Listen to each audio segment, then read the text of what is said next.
The Crystal Lake Golf Villa Phase 2 Board of Directors has constructed this video to easily explain our rules and regulations. All details about our community are available on our website at www.CLGVph2.com.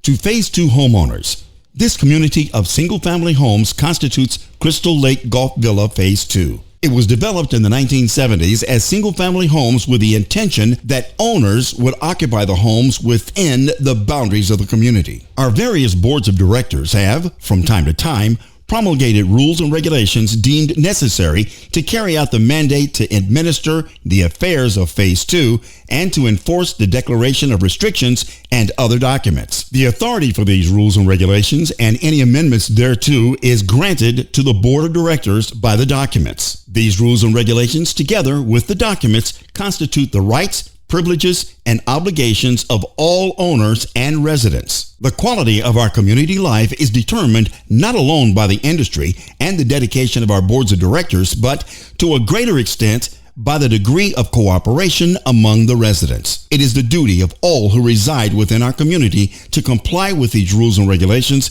as well as with the documents. Modifications, encroachments, violations. 1. A homeowner shall not make any additions, structural changes, or modifications of any kind to the exterior of his home or to the grounds, walkway, or driveway adjacent to his house, including platforms, railings, air conditioners, slabs, walks, fences, hedges, or any other improvements or conversions without prior written approval of the association. 2. Any request for such alterations must be submitted in advance in writing, together with a sketch or plan to the Violations Committee acting for the board. Safe sound and fireproof materials are to be used. The alterations must comply with the South Florida Building Code. When necessary, a permit must be obtained from the City of Deerfield Beach by the owner. 3. The board will issue such approval in writing if not in violation of the documents and after considering the effects of such alterations on other homeowners and the overall appearance of the community. 4. Any approval of alterations shall indicate a completion date. If the alteration is not completed by the specified time, the approval is null and void, unless an extension is obtained from the board. 5. The maintenance of all alterations is the responsibility of the homeowner. 6. Where the homeowner does not submit such a written request and does not receive such written approval from the board, but makes such alteration, the board in its discretion may fine the homeowner and direct the homeowner to remove such alteration and restore the property to an acceptable condition at the homeowner's expense. 7. The documents provide the association similarly to remove any violation or institute legal proceedings and charge any expense involved in doing so to the homeowner, as well as place a lien upon the house. 8. Widening of driveways from one car width to a total of 17 feet is permissible. Extensions must be made toward the front entrance of the house and must consist of a surface of uniform color over properly compacted base course. Details regarding material and drainage shall conform to City of Deerfield Beach Code, and proper permits must be acquired, in addition to permission from the association. Driveways must be kept in good repair and resurfaced when needed. 9. Rain gutters and downspouts must be of standard white and the downspouts located so as to discharge away from the neighbor's property. 10.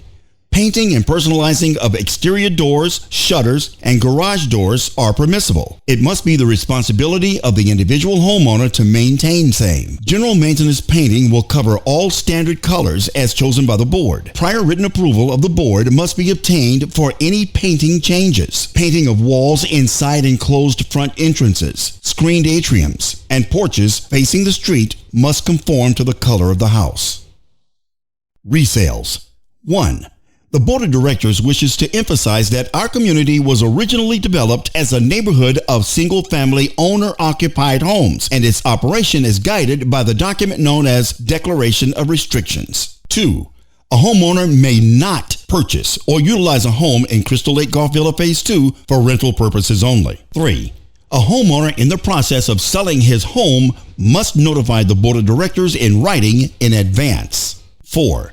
It is incumbent upon the homeowner to set up a meeting convenient to buyer and associated members of the Board of Directors before title of home passes, so that any questions pertaining to the development and its restrictions may be clarified. 5. There shall be no assignment or transfer of rights without the written approval of the association, which issues a certificate of approval to the new owner upon acceptance by the association. It is incumbent upon the buyer to notify the board of directors within 3 days upon the closing of the sale of the home. 6. Copies of the documents were given to the homeowner at the time of purchase and are to be turned over to the potential buyer for study and acceptance. New homeowners must sign agreements to comply with existing documents and rules and regulations of the association. 7.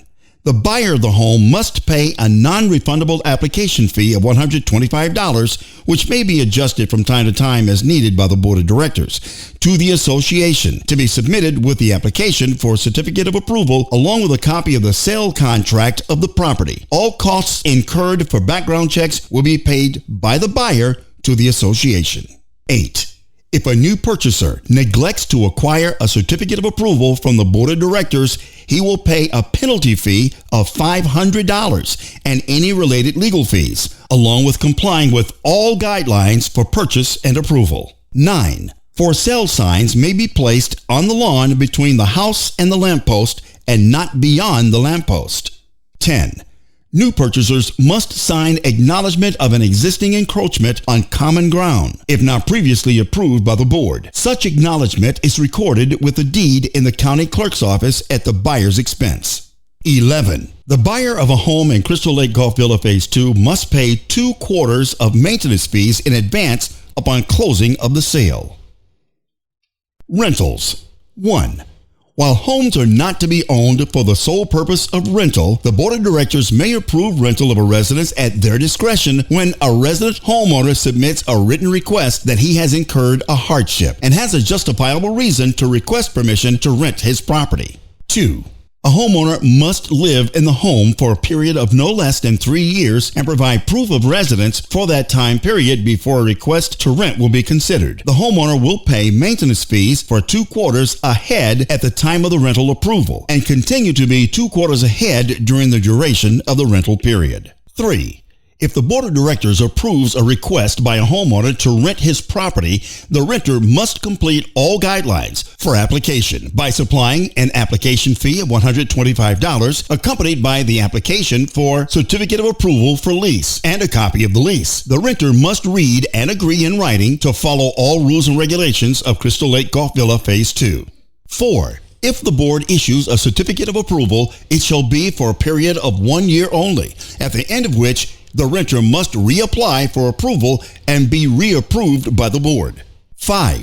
The board of directors has the right to terminate the certificate of approval at any time if a renter is found to be in violation of the documents and/or rules and regulations, and may initiate eviction proceedings on said renter. 6. The homeowner is responsible for the actions of the renter or occupant in violation of the documents and/or rules and regulations, and the homeowner will be held accountable for such actions by fines and other penalties imposed by the association. The homeowner will also be responsible for any legal or court costs associated with said action. This step is deemed necessary to protect the interests of all homeowners. 7. Violators of these restrictions shall be subject to court action, where the offender will be held liable for all legal and court costs. Maintenance payments. Quarterly maintenance payments are due on the first day of the months of January, April, July, and October. Late payment of these regular assessments will be subject to a late charge of $25 after 30 days late, with interest occurring from the time payment is late. If the assessment plus accumulated penalties are not paid within a 6-month period, legal action will be taken, with the homeowner responsible for legal costs incurred. Homeowners are reminded that the documents provide for an annual maintenance payment and that the quarterly payments are scheduled for the convenience of the homeowner. The board is empowered, in cases of delinquent maintenance accounts, to accelerate the quarterly payments and file a lien for the unpaid balance. Parking. 1. Parking of vehicles on lawns or storm drains and overnight parking on the streets is a violation of our association rules for the use of our common grounds. 2. The parking of commercial vehicles, motorcycles, recreational vehicles, campers, trailers, or motorhomes on our driveways or streets from 1 a.m. until 6 a.m. is prohibited. 3. All violators are subject to having their vehicles towed away at their expense and/or fined accordingly by the association for violations. 4. Please use our clubhouse parking lot for the occasional parking of motor vehicles by visitors. If overnight parking there is necessary, a parking pass must be acquired from the Recreation Board to avoid towing or fining. Details for parking at the clubhouse are available at www.clgvrec.com. 5. Parking on your neighbor's driveway is prohibited unless you obtain their express written permission. This includes parking on driveways of homes that are unoccupied. 6. Inoperable, untagged, unregistered vehicles are prohibited at any time. Shrubbery, lawns, and watering. It is the responsibility of the homeowner to maintain his shrubbery, trees and flower beds, and water his lawn regularly. Consult the lawn committee for more detailed instructions. The homeowner is to arrange for watering during any absence, including when the home is rented. Automatic sprinkler systems are recommended. Where areas are not reached by sprinklers, auxiliary means should be utilized. The owner will be billed for materials and labor if the association has to effect care and or restore the lawn. It has been found that certain trees and shrubs are dangerous or detrimental to individuals and the environment. They can detract from the appearance of the community. Hence, the following rules are necessary. 1. Requests for any new plantings of trees, shrubs, or bushes must be submitted to the lawn committee for approval. 2.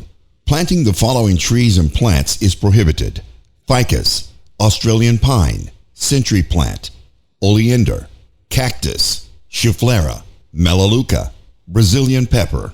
Homeowners should give serious consideration to removing them before they reach a dangerous situation. The cost of their removal is the responsibility of the homeowner and can increase considerably if they are allowed further uncontrolled growth.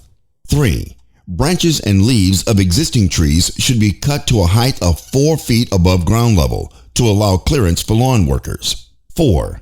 Shrubs and plants should be at least 1 foot from buildings to provide space for painting. No clinging vines should be attached to walls. Shrubs must be kept well maintained as a matter of appearance and security, and should not obscure outside lights and entrances. 5. Plantings that obscure traffic view should be trimmed back as to eliminate the hazard. Use of grounds. It must be emphasized again and again that any ground outside of your building line is common ground, which is subject to the restrictions of the documents and rules and regulations of your board of directors. 1. Clotheslines, recreational equipment, lawn furniture, etc. must be removed when not in use. They are not to be left on the common ground. Barbecue grills may be stored on the side or back of house, under the eaves of the house when not in use. 2. Except for the time trash receptacles are out front for refuse collection, such receptacles shall be removed and located where they are shielded from view. 3. Flagpoles must not be higher than the roof of the house. Documents prohibit roof or outside antennas. Garage sales. Garage sales are prohibited as they are a commercial activity in violation of our documents. They constitute a nuisance, detracting from the community atmosphere. Furthermore, they attract outsiders, and this can create security problems as well as aggregate traffic on our narrow streets and add to our parking problems. Periodic community garage sales are conducted at our recreation facility. Details on how you may get involved are available on the Rec Board's website at www.clgvrec.com. Pets. 1. Pets must be kept on a leash when outside. No pet may roam our community. This is also a City of Deerfield Beach statute. An owner may be subject to a fine by the city as well as the association. 2. It is the owner's responsibility to see that a pet's droppings are removed from lawns, streets, driveways, and walkways. Violators are subject to a fine of $25 and up. 3. The homeowner is responsible for damage caused by his own or his guests' pets to anyone's property. Security. 1. The most economical deterrent against burglaries is the exterior lighting of homes and grounds. All homeowners must keep their front lamppost light on all night, every night, for the benefit of all. 2. Also, many have installed such posts in the rear of their home to light up that area as well. The board will approve the installation of additional standard lighting. 3. The installation of burglar alarms or security systems should be considered as a security measure. 4. Be a good neighbor and watch out for any suspicious activity in the neighborhood. Call the police if you see anything unusual or suspicious. Noise abatement. Homeowners are reminded to keep all noise at a reasonable sound level as to not cause annoyance or distraction to neighbors. Environmental laws are specific about decibel levels. While the board cannot monitor such levels, where specific complaints are received, the board will refer the aggrieved homeowner to the authorities. This shall not be necessary if we all act in the spirit of cooperation and in consideration of others. Conclusion. The Board of Directors of Crystal Lake Golf Villa Association 2 Incorporated has the power to levy fines for non-compliance with the community regulations, to enforce performance by court action and placing a lien on the property, with the homeowner being responsible for all fines and legal and court fees. We hope these actions will not be necessary. With the cooperation of all homeowners, we can ensure the uniform quality and appearance of our homes and harmony as a residential community.